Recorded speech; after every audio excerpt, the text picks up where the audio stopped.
Now, in testing our game, we've used simulated environments. So publishing really means making your game available for other computers to play.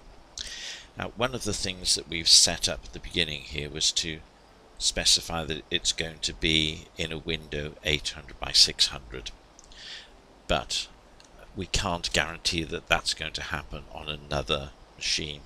So we need to actively specify that. So if we go back to the game controller script, which I've got open here, and in the start we're going to put in something right at the beginning, and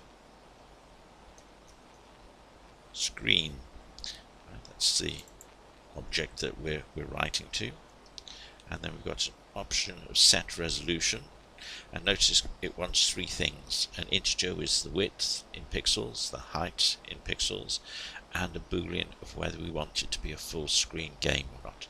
So this we want to be in an 800 by 600 window, which is not full screen. So I'm going to choose set resolution 800, 600, and false. So that should ensure that the game is set as we want it to look. Right, so before you publish the game, it's a good idea to play it a few times and perhaps get other people to play your simulated game and make it the right difficulty, because a game that's too easy lacks any challenge. A game that's too difficult, it gets frustrating.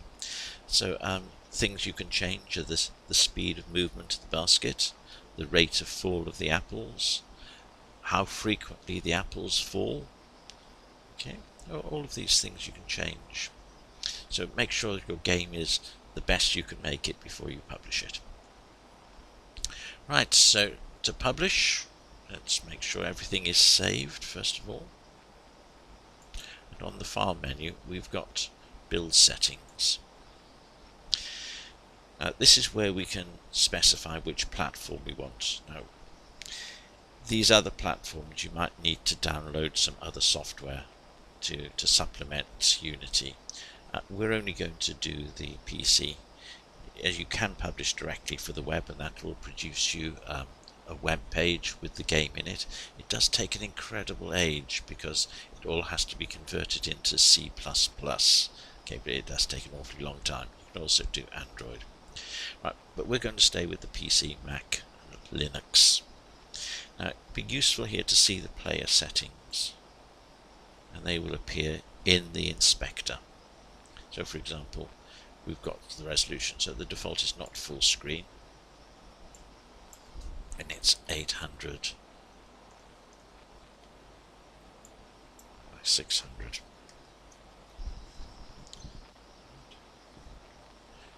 We might not want to use a log. It depends on whether we're going for the full. We don't want to have a full screen switch either. Okay, that's all I'm going to do, but you can choose a default icon if you wanted to. The product name, the company name, so you can put your own name up here. Okay, but I'm not going to do too much there. Right, so the next thing to do is, when you're happy with the settings, click. Oh, there's one thing, resolution dialog.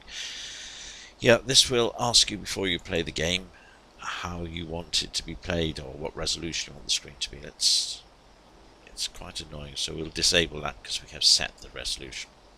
Okay, so once you've set it up as you want it, build either, and build and run if you wish. Let's just use build. Now you'll have to specify where it is you want to build it. Can I suggest that you go back to the root folder of your game and then create a new folder called builds,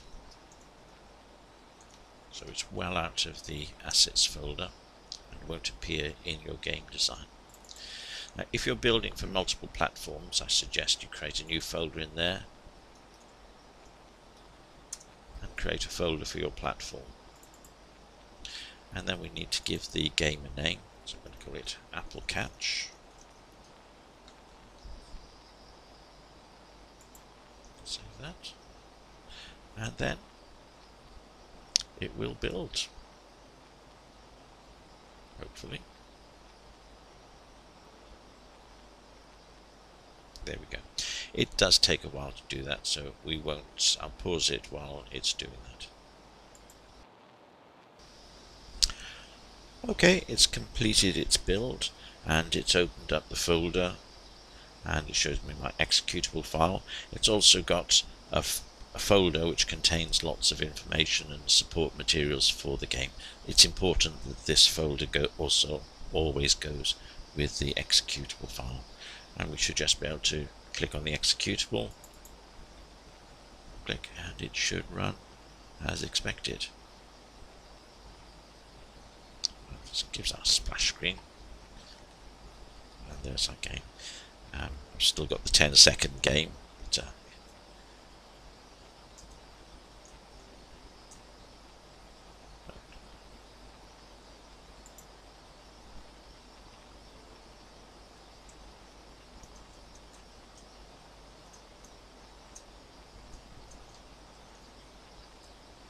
okay, you've got a portable game. Well done.